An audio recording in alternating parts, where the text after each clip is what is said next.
जब भी आप प्यार और मोहब्बत का नाम सुनते हैं तो आपके दिमाग में एक तस्वीर बनती है और आप हमेशा प्यार और मोहब्बत को दिल से मुंसलिक करते हैं। लेकिन हकीकत में प्यार और मोहब्बत का ताल्लुक दिल से कई ज्यादा दिमाग के साथ होता है। जब भी आप किसी चीज को देखते हैं जो आपको पसंद आती है, उस तस्वीर की इमेज आपके दिमाग पे बनती है और दिमाग उसको परखता है। अगर दिमाग को वो पसंद आ जाए तो दिमाग का एक हिस्सा होता है जिसको वेंट्रल टेगमेंटल एरिया कहते हैं, वो एक्टिवेट हो जाता है। जब वो एक्टिवेट होता है तो वो डोपामीन पैदा करता है। डोपामीन एक ऐसा केमिकल होता है जो आपको खुशी की कैफियत पैदा करके देता है, जैसे आपने कुछ हासिल कर लिया हो, कुछ पा लिया हो आपने। इसी को लव एट फर्स्ट साइट कहते हैं। ये किसी शख्स के लिए भी हो सकता है, किसी जानवर के लिए भी हो सकता है, किसी गैर जानदार चीज के लिए भी हो सकता है। फिर जब वो चीज आपकी नजरों से दूर हो जाती है तो आपको दोबारा उसको देखने की तलब होती है, क्योंकि जब आप उसको दोबारा देखते हैं दोबारा से वेंट्रल टेगमेंटल एरिया एक्टिवेट होता है, दोबारा से डोपामीन पैदा होता है और आपको दोबारा से खुशी की, प्लेयर की कैफियत पैदा होती है। अब इसमें एक प्रॉब्लम है। प्रॉब्लम ये है कि जब भी आपका वेंट्रल टेगमेंटल एरिया एक्टिवेट होता है जो डोपामीन पैदा करता है, डोपामीन रिलीज करता है और आपको खुशी की, रिवार्ड की कैफियत पैदा करके देता है, तो आपका एक और दिमाग का हिस्सा काम करना छोड़ देता है और उसको प्री फ्रंटल कॉर्टेक्स कहते हैं। प्री फ्रंटल कॉर्टेक्स आपकी रीजनिंग को, आपके लॉजिक को, आपके सोचने समझने की सलाहियत को कंट्रोल करता है। जब वेंट्रल टेगमेंटल एरिया एक्टिवेट होता है तो प्री फ्रंटल कॉर्टेक्स काम नहीं कर रहा होता। इसी वजह से जब आपको कोई चीज पसंद आ जाती है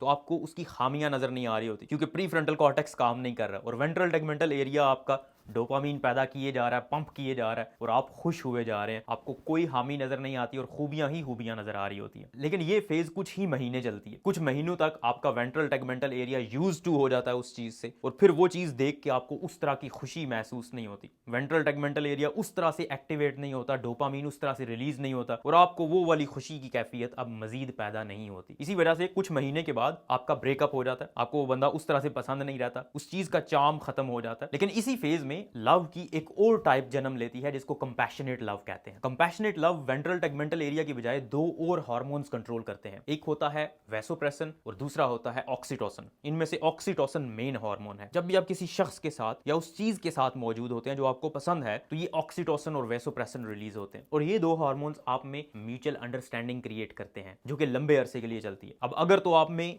म्यूचुअल अंडरस्टैंडिंग क्रिएट नहीं होगी तो कुछ महीने बाद आपका ब्रेकअप हो जाएगा, आपको वो चीज या वो इंसान पसंद नहीं रहेगा। लेकिन अगर आपकी केमिस्ट्री मैच हो गई और ये हार्मोन्स रिलीज होना शुरू हो गए तो फिर आप में एक और बॉन्ड डेवलप होगा जो लॉन्ग टर्म चलेगा। जब किसी का ब्रेकअप हो जाता है तो दिमाग का एक और हिस्सा एक्टिवेट हो जाता है जिसको इंसुलर कॉर्टेक्स कहते हैं। ये इंसुलर कॉर्टेक्स बिल्कुल वही हिस्सा है जो आपके दर्द को महसूस करता है, चाहे वो आपका फिजिकल दर्द हो, आपको पांव पे चोट लगी है, हाथ पे चोट लगी है या दिल पे चोट लगी है, यही हिस्सा होता है जो आपके दर्द के लिए रिस्पॉन्सिबल होता है। और जब आपका ब्रेकअप होता है तो इंसुलर कॉर्टेक्स ही मुतासर होता है और इंसुलर कॉर्टेक्स एक्टिवेट हो जाता है, जिसकी वजह से आपको हर वक्त परेशानी और डिप्रेशन का सामना करना पड़ता है और आप तकलीफ में होते हैं। और जब इंसुलर कॉर्टेक्स एक्टिवेट होता है तो दिमाग खुशी वाली कैफियत पैदा करने के लिए दोबारा से तलब करता है उसी चीज की जिससे वेंट्रल टेगमेंटल एरिया एक्टिवेट हो। इसी वजह से ब्रेकअप होने के बाद आपको उस शख्स की या उस चीज की दोबारा से याद आती है और आप दोबारा से उसका दीदार चाहते हैं, क्योंकि जब दोबारा से दीदार होगा दोबारा से वेंट्रल टेगमेंटल एरिया एक्टिवेट होगा और जब वेंट्रल टेगमेंटल एरिया एक्टिवेट होगा